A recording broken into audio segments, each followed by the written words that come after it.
नाथखानी में दूसरा इनाम जीता है हवालदार सुल्तान, हेडक्वार्टर पाकिस्तान कोस्ट गार्ड।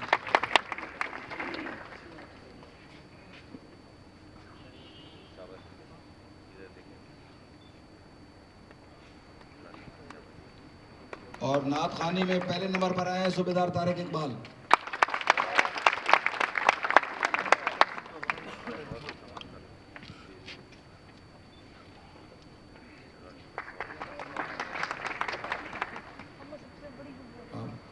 तकारीर के मुकाबले में तीसरे नंबर पर आए हैं सिपाही दाऊद रहमान, 2 बटालियन।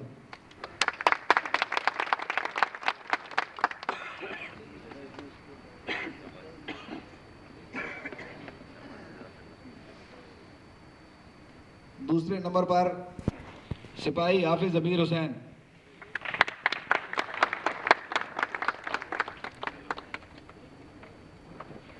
और पहले वाला यकीनन अंदाजा हो गई सही, उसको स्टैंड बाई हो जाए।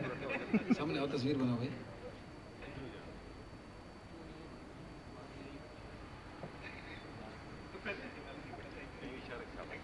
और पहले नंबर पर तकारीर में जुल्फिकार जतोई।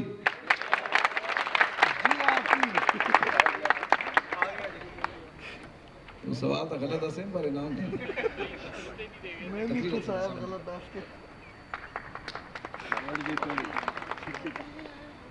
ये इनफरादी इनामात का था। इसमें नात जिन्होंने पढ़ी वो 4 थे, अख्तर जसगानी रह गया, वो मुझसे बाद में अपना इनाम ले ले, कोई बात नहीं।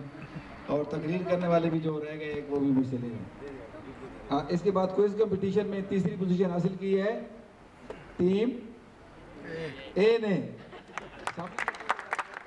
सामने लिखा हुआ नजर आ रहा है, इसमें तो पूछने की जरूरत ही नहीं है। आ जाए टीम ए। टीम ए के तीनों लोग आ जाए, जल्दी जल्दी आए। टीमें सारी स्टैंड बाई रहे, नंबर का फर्क है, लगा हुआ है सामने।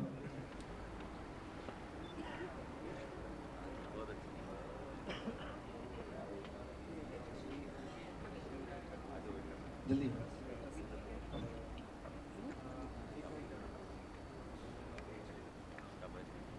सर। दूसरे नंबर पर आई है टीम सी।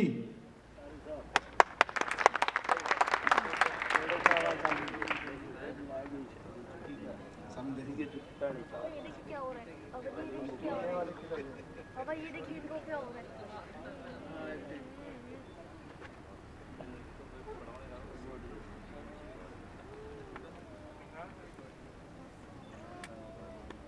और पहले नंबर पे बताने की जरूरत नहीं है टीम बी।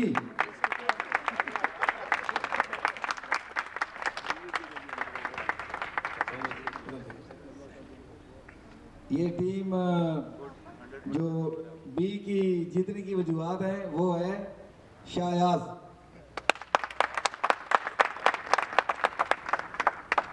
ये तूने मशवरे सारे दिए इनको, तो सवाल जी।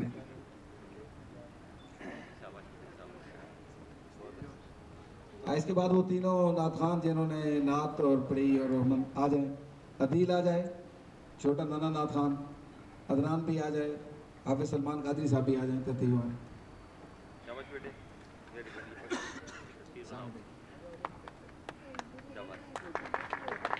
सलमान।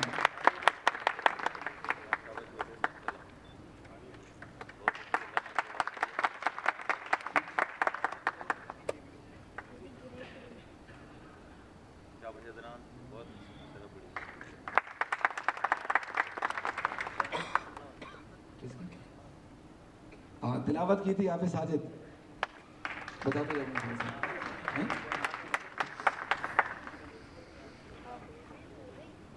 उसको दे दी थी। आप सलमान दोबारा आ जाए, हम के लिए आ जाए।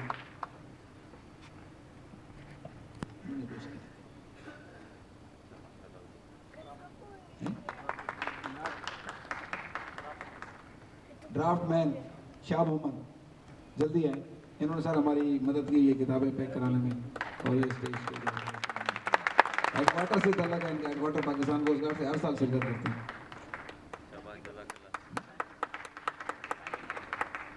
टाइम कीपर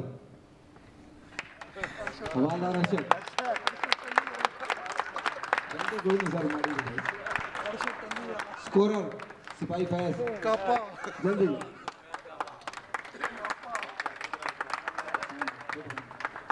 सवाल भी इसने एक ठीक बताया था। ऑर्गेनाइजर सर, इस इवेंट के सारे ऑर्गेनाइजर सूबेदार ताजबान। और ये सर मेरी मामलत कर रहे थे ये सारे काम में, लांसना क्लारक रशीद।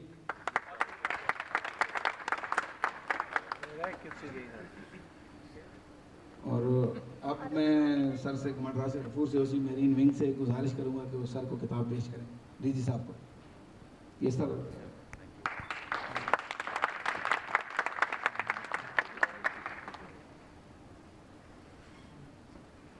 और इसके साथ ही मैं अगेन सर आपका शुक्रगुजार हूँ कि आपने टाइम निकाला।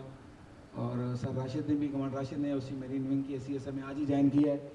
और बड़ा अच्छा दिन है, ईद मिलादुन्नबी का प्रोग्राम हो रहा है और जुमे का दिन है। इसी तरीके से मैं भी आया था, जुमे के दिन था, पहला प्रोग्राम ही हो रहा था, लेकिन उस वक्त दिन को था, अभी हमने रात को किया है। तो वेलकम सर को हम वार्मली वेलकम कहते हैं। और सर बाकी अगर आप कुछ कहना चाहें सर मुनासिब से। बिस्मिल्लाहिर्रहमानिर्रहीम। हाज़रीन कराम, दोबारा अस्सलाम वालेकुम। एक तो आते हुए मैंने किया, अब मैं दोबारा इसलिए करूँगा कि भी मैं कुछ बातचीत करने का वही मौका मिला है। अभी जैसे ताहिर साहब शुक्रिया अदा कर रहे थे, मैं बल्कि आप सबका शुक्रिया अदा करना चाहूँगा, क्योंकि ये महफ़िल जो आज सजी है अल्हम्दुलिल्लाह, ये ना तो मेरीन विंग की महफ़िल है, ना ये कोस्ट गार्ड की महफ़िल है, ना ये DG साहब की है, ना आप में से किसी की है। ये महफ़िल नबी करीम सल्लल्लाहु अलैहि वसल्लम की महफ़िल है। और ये आप यकीन रखें कि जब उनका नाम इतनी ताज़ीम के साथ लिया जाए या उनको इतने अच्छे तरीके से याद किया जाए, तो ये आप अपने दिल में रखें कि कोई पता नहीं है वो इधर मौजूद ही हों। हम नहीं देख सकते, लेकिन वो एक खुदा की कुदरत है, वो कुछ भी कर सकता है।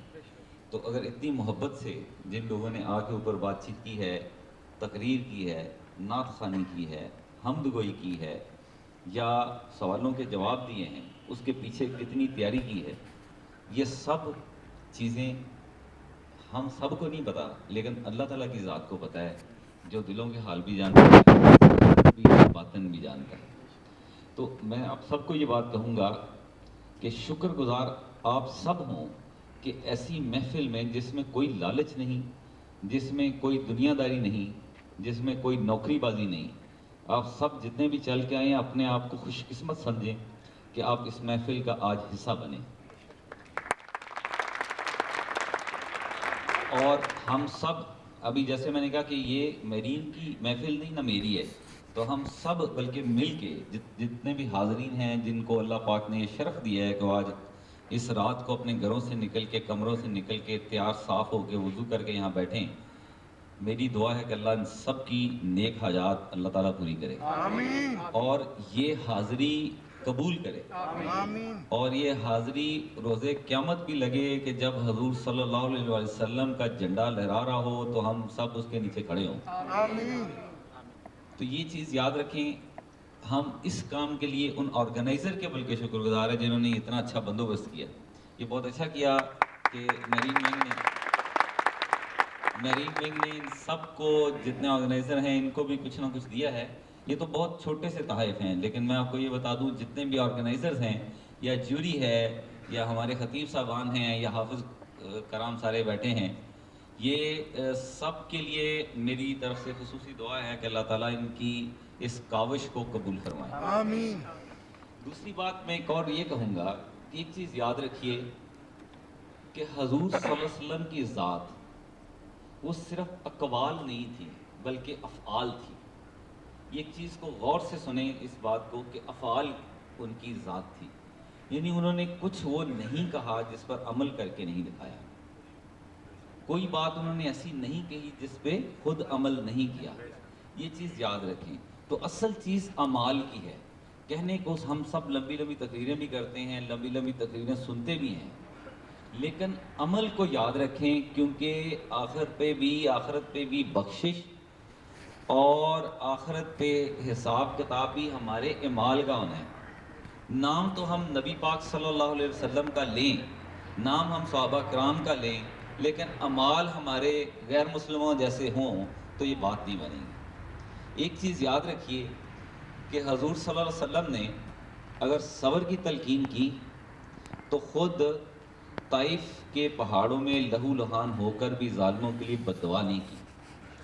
अगर लोगों को इफ़ाए अहद की तलकीन की तो ख़ुद एक यहूदी से वादा करके 3 दिन एक जगह पर इंतज़ार करते रहे। लोगों को कत्ल का खून माफ़ करने के लिए कहा तो सबसे पहले अपने ख़ानदान के शख्स का कत्ल फ़तह मक्का के मौका पर माफ़ फरमाया।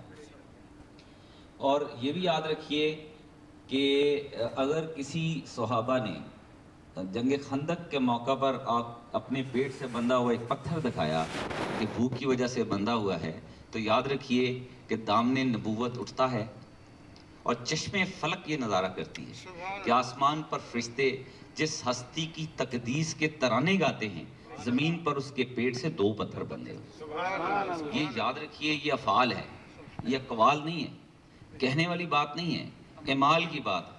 एक पत्थर तो क्या, नबी के पेट पे अपने पत्थर वो तब देखे गए, कहा नहीं कि मेरे पेट पे 2 हैं, जब किसी ने शिकायत की तो तब वो पत्थर हम सबको देखने के लिए, उन लोगों को देखने के लिए और हमें सुनने के लिए आज हम 1436 सालों बाद इस बात को कोट कर रहे हैं कि उस नबी पाक सल्लल्लाहु अलैहि वसल्लम के पेट पर भी 2 पत्थर बंधे हुए थे। बड़ी अच्छी तकरीर में हमारे एक मुकर्रर ने बातचीत की कि जब हजूर सल्लल्लाहु अलैहि वसल्लम इस दुनिया से तशरीफ़ ले गए तो क्या था, एक मशकीज़ा था और एक खूंटी पर लटका हुआ और चंद कोई खजूरें या जो थोड़ा सा पड़ा हुआ था। ये भी याद रखिए कि उस वक़्त नबी करीम सल्लल्लाहु अलैहि वसल्लम एक हुक्मरान भी बन चुके हुए थे, यानी एक रूलर थे, यानी बादशाह भी थे, कि रियासत इस्लाम की कायम हो चुकी थी। मक्का और मदीना के ऊपर इस्लामी रियासत बन चुकी थी जब हजूर सल्लल्लाहु अलैहि वसल्लम इस दुनिया से तशरीफ़ लेके गए। लेकिन लेके जब जा रहे थे तो क्या था, ये आप आज भी सुना है, सब ने पढ़ा भी होगा। तो बहुत शुक्रिया उन लोगों का, जिस तरह ये बच्चा कादरी आज आया, बहुत अच्छे अंदाज में हमें माशाल्लाह नात सुनने को मिली। और जो लोग भी बाहर से आए हैं, अल्लाह पाक, मेरी दुआ है उनको कदम कदम अल्लाह पाक सवाब अता फरमाए, नेकियां अता फरमाए। और मेरी दुआ है मरीन विंग के लिए कि अल्लाह ताला इनको बारहा मौका दे, हर साल मौका दे, और आप में से आपकी अल्लाह ज़िंदगी रखे, आपकी अल्लाह पाक सेहत रखे, आप शौक़ से ज़ौक़ से आएँ। और जो लोग नहीं आ पाए, मेरी दुआ है अल्लाह उनके लिए भी नेकियां कबूल करे। किसी वजह से जो गार्ड ड्यूटियों पे खड़े हैं, जो लोग अभी किसी और ड्यूटी पे खड़े हैं या बाहर ड्यूटी पे हैं, जिनकी वजह से आप इत्मीनान से बैठ के यहाँ पे हमने एक महफिल का इनेकाद किया है, सब दुआ कीजिए कि अल्लाह उनके लिए भी उतनी ही नेकियां लिखे जितनी आपको दी। क्योंकि अल्लाह के घर में नेकियों की कमी नहीं हो जानी कि इतनी वो तकसीम कर देगा तो कम हो जाएगी, वो नहीं ख़त्म होनी। तो इसलिए ये दुआ रखें कि उनको भी उतनी नेकियां अल्लाह दे दे जितनी आपके ज़िम्मे में डालें। ठीक है जी, तो बहुत शुक्रिया मैं कहूँगा ऑर्गेनाइज़र का, और बाकी अल्लाह करीम का बहुत शुक्रिया कि उसने मुझे मौका दिया कि मैं उधर से आऊँ और इधर इस महफिल का एक हिस्सा बनूँ। अस्सलाम वालेकुम। जूरी के लिए नाम है, जूरी वाले तीनों मेजर कफील